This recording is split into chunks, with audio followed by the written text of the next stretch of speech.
En la República Argentina, momento muy esperado todos los días viernes aquí en el streaming de Ancasti, y hoy debuta como entrevistador a un mes de haber iniciado su ciclo, ¿no?, en materia de análisis económico, el licenciado Marcelo Altamirano, que está con nosotros. Bienvenido, Marcelo, buen día. Muy buenos días, ¿cómo están ustedes? ¿Cómo estás? El gusto de tenerte. Pasa el tiempo rapidísimo. Estudiamos para estar con vos acá en frente a cámaras. Me parece perfecto, Bien. me parece perfecto. Nada, hoy, y lo vamos a hacer a lo mejor una vez por mes, como decíamos al principio, intentar empezar a tomar comunicación con economistas del NOA, gente que se preocupa, igual que nosotros en la facultad, de tratar de entender qué es lo que pasa a los distintos niveles de la economía. Así que hoy vamos a hacer contacto con Gastón Carrazán. Que lo tenés en línea, ¿eh? Ya está en línea.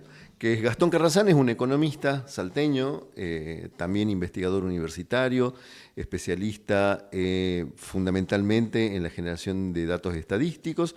Así que vamos a charlar con él sobre 3 puntos más o menos que nos hemos puesto de acuerdo. Hola Gastón, ¿cómo andas? Si está por ahí. A ver, vamos a entrar en contacto con Gastón Carrazán.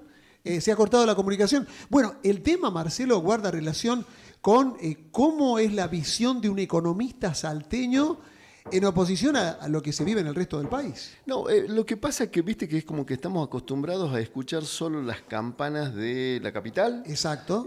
Cómo nos ven ellos a nosotros, y bueno, por ahí es bueno inaugurar, gracias al streaming y a Ancasti, una relación con los economistas de la región, del NOA, para que nos cuenten cómo nos vemos nosotros a sí mismos. Digamos que esto es una ventaja. Digamos. Bueno, es lo que en algún momento en el campo filosófico se planteó, ¿no? Repetimos mucho lo que dicen las teorías europeas, lo que dice la filosofía del norte, pero poco lo establecemos el pensamiento desde aquí, que el primero que lo hizo fue Sarmiento, en realidad, y eso está establecido, digamos, desde el campo de la filosofía también, pero la filosofía de la economía tiene que ver con esto, ¿no? Bueno, ahí tenemos, Gastón Carrazán está en línea, economista salteño. Bienvenido al streaming de Ancasti. ¿Cómo está? Buen día. Hola, buen día. ¿Cómo están? Gracias por el llamado. ¿Cómo anda Gastón? ¿Todo bien? Hola, Marcelo, ¿cómo estás? Muy bien. Bien. Muy bien. Gastón, como te había contado, acá los chicos de Radio Ancasti, el multimedio, nos han permitido, y esto ya es la 4ª vez, si cumplimos un mes haciendo una columna de economía por estos lados, y queremos inaugurar con vos una suerte de ciclo que va a ser una vez por mes. Seguramente después hablaremos con alguien de Jujuy, con alguien de Tucumán, con alguien de Santiago, como para tener una visión de lo que los economistas pensamos de nuestro propio NOA y cómo nos complementaríamos y qué experiencias podemos contarle a los catamarqueños, en este caso, de qué es lo que está sucediendo en tus provincias, digamos. Perfecto. Buenísimo. Bueno, Gastón, mira, la primera pregunta es que vos nos cuentes por qué Salta, o si hay alguna razón, de por qué Salta es de alguna manera la cabecera turística del NOA, por qué llegan tantos vuelos, qué es lo que sucedió en términos de política pública para que eso pase. Bien, yo creo, bueno, primero gracias de nuevo por la invitación, muy buena la idea. Y en este caso, nosotros en el instituto durante mucho tiempo hicimos lo que se llaman las encuestas del perfil del turista, tratando de investigar desde a dónde vienen los turistas, a lo que se llama la ruta del turista, hacia dónde van, cuánto tiempo se quedan y los motivos del viaje. Y una de las razones que encontramos es que los turistas por lo general consumen norte, es decir, vienen a Salta, pero vienen a Salta y después siguen su camino hacia Jujuy, vienen a Salta, se van a Cafayate, o vienen a Salta y vuelven a Tafí, a Tucumán.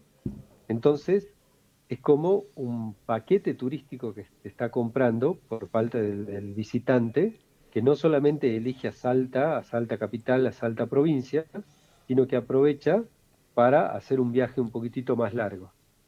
Ahora Gastón, en ese sentido, ¿es natural que así sea o ha sido resultado, o es el resultado de una política pública aplicada por el gobierno de Salta que ha hecho que eso suceda, digamos, ¿no? En este caso ha sido al revés, ha sido un ayornamiento de la política pública a un comportamiento de este tipo de consumidor.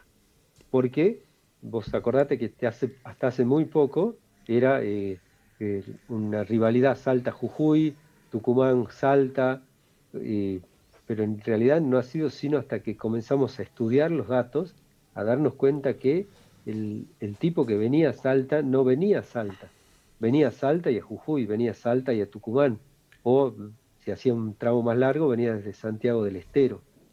Entonces creo que después fue un ayornamiento de la política pública, que sí fue muy buena porque se hicieron promociones puntuales, eh, pero le siguió al estudio de los datos.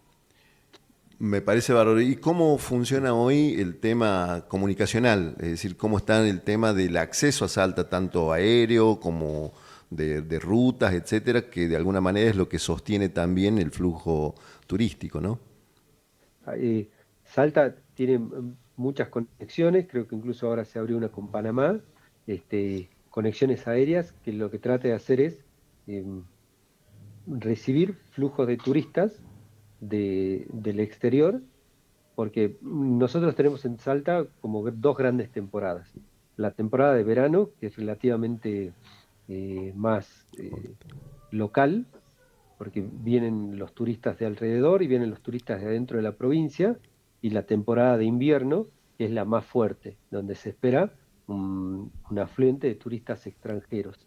Las conexiones, las conexiones aéreas, principalmente, que son un montón en Salta, que tenías hasta, bueno, ahora creo que ya se cortó hasta el sur, hasta con Ushuaia, hacía que el individuo que quisiera pasar hacia el sur del país o desde el sur del país hacia un destino turístico internacional, tuviera que pasar por Salta, pero en ese afín también se le ofrecía que no lo uses a Salta solamente de sala de estar, sino que date un poco más, hace determinadas cuestiones y después haces tu conexión.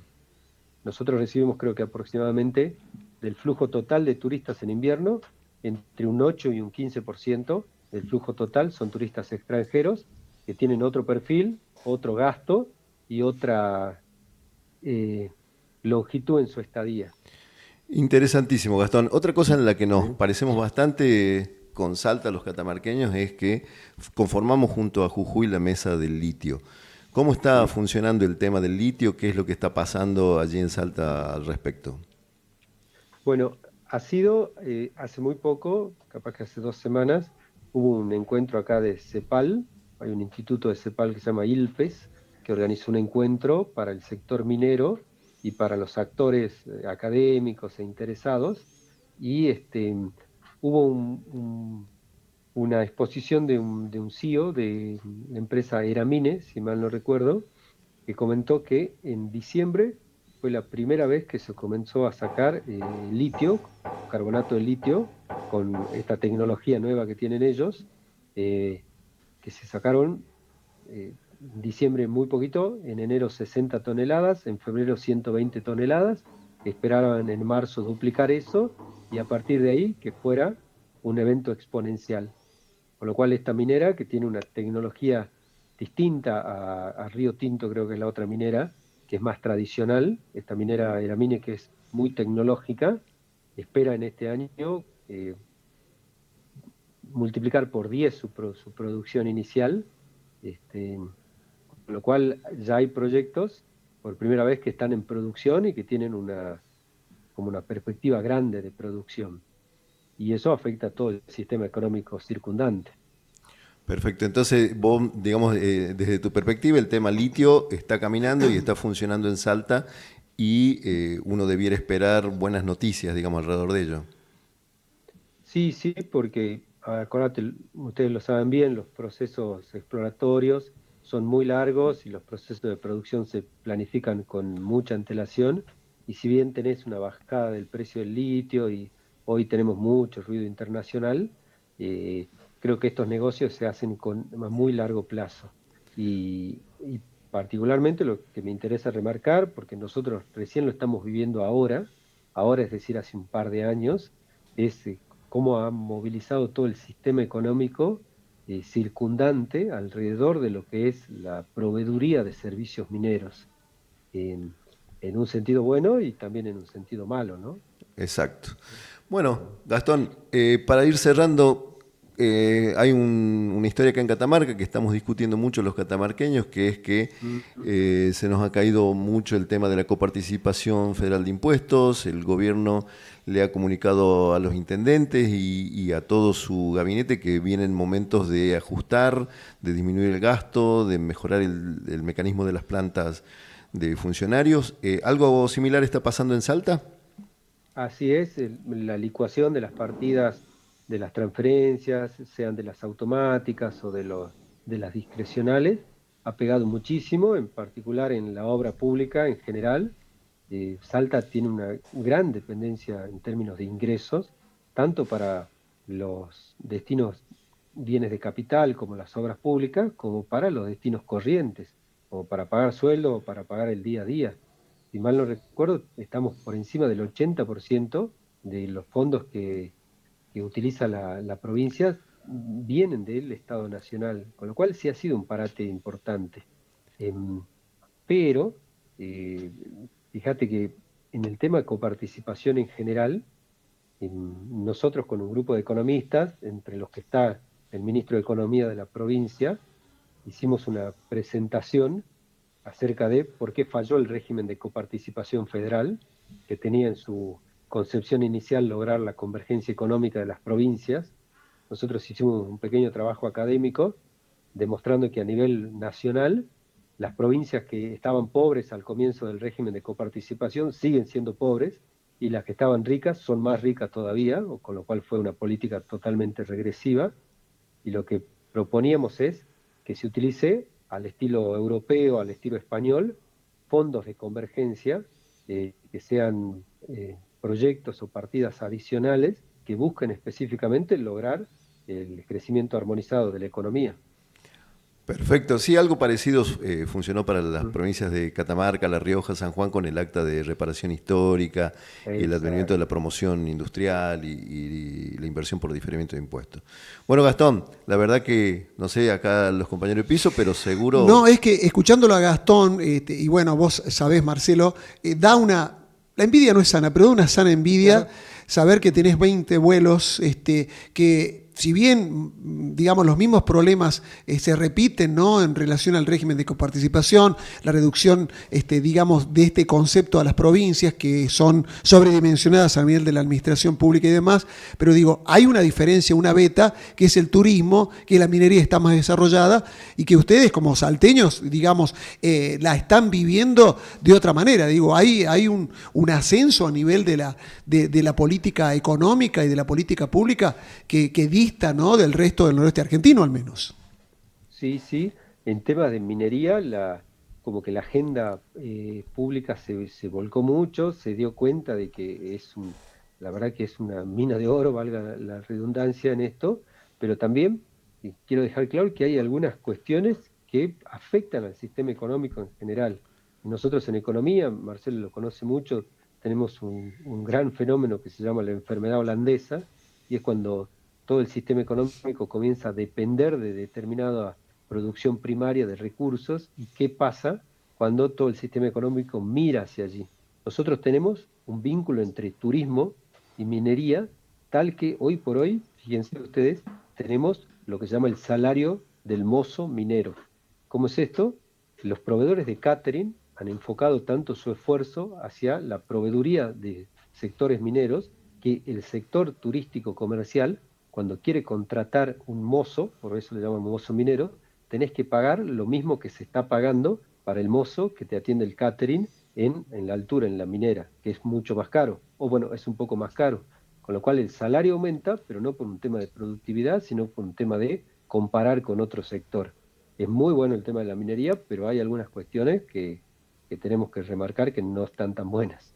Exactamente, es lo que le pasa a los viñateros de nuestro oeste cuando no encuentran mano de obra para la cosecha. ¿Por qué? Porque el salario de referencia está en ser peón de la construcción en la minería. Entonces, evidentemente acá Gastón plantea un punto que fundamental en este momento, ¿no? Y de que para los todos los economistas producen. tienen que mirarlo, tienen que estudiarlo y tratar de encontrar una solución. Gastón, mil gracias por haberte comunicado con nosotros y nada, seguramente te voy a pedir y te vamos a robar todos los trabajitos que ustedes han presentado contra CEPAL respecto del litio, el trabajito de la coparticipación, así nosotros en este streaming comenzamos también a mostrarle a los catamarqueños qué es lo que pasa en otro lugar.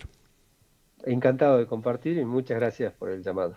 No, por favor. Abrazo grande, muchísimas gracias. Qué buena manera, ¿no? De poder entablar y comparar, ¿no? Realidades y aquí tan cerca, en el noroeste argentino. Bueno, yo creo que seguimos haciendo pie en esto de lo cultural, ¿no? La disposición. Ya Mariano Grondona en un libro hablaba de la diferencia que había desde la cuestión cultural en la Argentina con otros países del orbe. Y ponía justamente el planteo de que mientras no cambiemos nuestras formas de actuar, que tienen que ver con los modos en que nos movemos todos los días en esta Argentina, va a ser muy difícil que haya transformación para el desarrollo, porque justamente la actitud que debe tener el sector privado es agresivo. Agresivo en el sentido de que son los que en cierto modo generan la política pública y no al revés. Entonces, en función de eso, lo que está mostrando Salta es que tienen mayores niveles de transitabilidad en la provincia, de movimiento a nivel de vuelos y de cuánta cosa más, pero porque el sector privado fue el que tuvo la iniciativa de generar toda una serie de situaciones desde lo económico que han dado lugar a que otros sectores se reaviven, ¿no es cierto?, a partir de esas tomas de decisiones. Pero tiene que ver con la actitud de quien hace la inversión, más que con el Estado general, que en general, digo, o debería ser así, el Estado debe viabilizar estas decisiones que el sector privado toma sobre algunos aspectos de la economía, ¿no? Sí. La verdad, ese es un punto, Claro, un punto es cómo se produce esa relación de fuerza. Digamos, igual hay diferencias, los salteños son con más de 1 millón de personas, los catamarqueños son apenas la mitad, hay cositas, pero está bueno establecer la comparación, está bueno saber de que hay cosas que no son comunes y que probablemente podamos trabajar en eso. Y como localistas duele, ¿no? Que un salteño diga, bueno, por esa cuestión que tenemos con los tucumanos o los jujeños y que ni nos nombren a nosotros. Porque, digo, cuando se habla de Mesa del Litio, que ahora Raúl Jalil la preside, o cuando se habla de turismo, bueno, pero lo tienen en cuenta cuando algún turista va a los valles calchaquíes, que parte es nuestra de Catamarca, y no, me parece que ni nos mencionan. No, no te creas. Vos sabés que vamos a empezar a tener datos dentro de unos 3 o 4 meses respecto de cómo está funcionando el departamento de Santa María, que es un poco lo que vos estás diciendo, porque se va a comenzar a trabajar en el plan de ordenamiento territorial de ese departamento. Pero bueno, yo tampoco es como molestar un poco a Gastón, porque tenemos algunos problemas con Salta en temas limítrofes, claro, en donde tributan algunas empresas mineras que debieran tributar en Catamarca. Ahí, digamos, bajo la alfombra hay un montón de discusiones que podríamos dar, pero nuestras negociaciones nunca han sido buenas. Eso yo tengo cuando uno hace lectura y vuelve y hace algo de revisionismo histórico, nuestras negociaciones nunca han sido buenas. Claro, pero listo, la idea era acercarnos un poco, ver y tratar de construir ese espacio de conclusión. Bueno, Marcelo Altamirano debutó en el streaming como entrevistador, pero ahora lo entrevistamos nosotros. ¿Por qué? Porque él es nuestro economista, columnista que está todos los viernes con nosotros, y queremos preguntarle a Marcelo acerca de esto, ¿no? De lo que está pasando en el mundo, Estados Unidos, China, el tema de la cuestión vinculada con las cargas que le ponen, digamos, a las importaciones y demás de cada uno de los países, y cómo quedamos nosotros los argentinos en este contexto económico. La verdad que ha sido una semana complicada en ese sentido, porque ha sido con muchas idas y vueltas, y que en realidad quien diga, mira, va a pasar tal cosa, ha consultado algún oráculo extraño que le dice la verdad.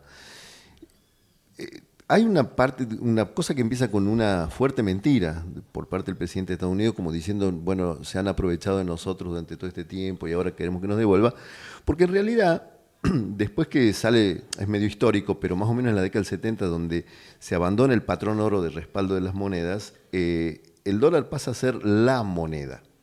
La moneda con mayor respaldo, ya sea bélico, económico, poblacional, como quieras llamarle, era la moneda de los negocios. Entonces, ¿qué ventaja tenía Estados Unidos? Los economistas le llamamos señoreaje a esto. es que él podía comprar cualquier bien de cualquier parte del planeta con solo emitir billetes. Es decir, no produciendo otros bienes para intercambiar. Él ponía la pauta, digamos. Estados Unidos era el que ponía la pauta. Y aparte sin necesidad de compartir desarrollos tecnológicos y nada, simplemente imprimiendo dólares. ¿Por qué? Porque todo el mundo quería tener dólares.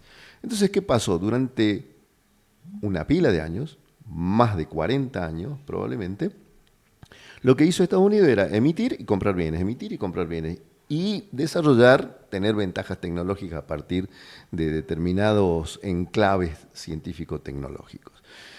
Lo que pasa es que cuando, un poco lo dijo Gastón, cuando vos tenés ese tipo de ventaja, lo que te termina pasando es que como producís menos de lo que consumís, en términos reales, lo que estás haciendo es tomando deuda. Es decir, esa emisión dejó de ser gratis, empezó a ser deuda, es decir, tenías que pagar importaciones, por lo tanto emitías, para emitir tenías que emitir bonos. Entonces, la deuda hoy, la deuda pública de Estados Unidos es inconmensurable. Hablemos de trillones de millones de dólares. Digamos, una cosa, digamos, no la entenderíamos ni física, creo, ni por la ni cantidad de intelectual. ceros, claro. Por la sí, cantidad de ceros, ¿se entiende? Entonces, ¿qué pasa? Un movimiento como esto lo que intentaba hacer es que se modifiquen algunos parámetros de manera tal que esa deuda fuese más barata. ¿Por qué? Porque el resto del mundo ya se había dado cuenta, sobre todo China. Pero el resto del mundo se dio cuenta que eso ya era como insostenible. Entonces, ¿qué pasó? Lanzó todas estas cuestiones de los aranceles. Un arancel puesto lo que hace es elevar el precio interno del bien. Es decir, si Argentina pone un arancel a las pelotas de fútbol no es que van a ser más caras para el que las vende, va a ser más caras para nosotros, los argentinos, que las compramos. Eso es inflación. Entonces, ¿qué le dijeron los especialistas a Trump? Mire, maestro, si usted pega esta patada y pone aranceles por todos lados, la inflación en Estados Unidos va a ser altísima. Y entonces vamos a tener que aumentar la tasa de interés para contener la inflación. Y cuando aumentemos la tasa de interés, lo que va a pasar es que lo que usted buscaba, que descienda la deuda pública de Estados Unidos, lo que va a pasar es que va a subir. Entonces, por eso, a los 2 días, bueno, no, pero no para todos, 10% para todo el mundo, etcétera, etcétera. Volvamos a negociar. Volvamos a negociar, lo ponen desde que los otros países vinieron a hablarlos a ellos, pero me parece que es una cosa y la otra. Ni muy, ni tan, diría yo. Ahora, ¿cómo nos toca a nosotros los argentinos? Bueno, la verdad es que es súper complejo verlo. Hoy, si nos referenciamos con Estados Unidos, nosotros a Estados Unidos, los argentinos, o el país, le cobra en promedio más o menos el 5% de aranceles. Depende de los bienes, ¿no? Pero es como un promedio. Es decir, que las cosas que se venden de Argentina a Estados Unidos tienen una sobrecarga a la entrada de Estados Unidos de más o menos un 5%. Mientras que las cosas que nos vende Estados Unidos a nosotros tienen en términos promedio no más del 4%. Es decir, que nosotros le cobramos más aranceles a ellos que ellos a nosotros. Un 1% de diferencia a favor de la Argentina, más o menos, claro. Bueno, pero a pesar de eso, recién en 2024, después de 18 años, pudimos tener un saldo comercial favorable. Entonces, vos imaginate que sea 0-0 o que nos cobren el 10, tendríamos una balanza súper deficitaria con Estados Unidos. ¿Por qué? Porque, bueno, no somos complementarios, somos competitivos.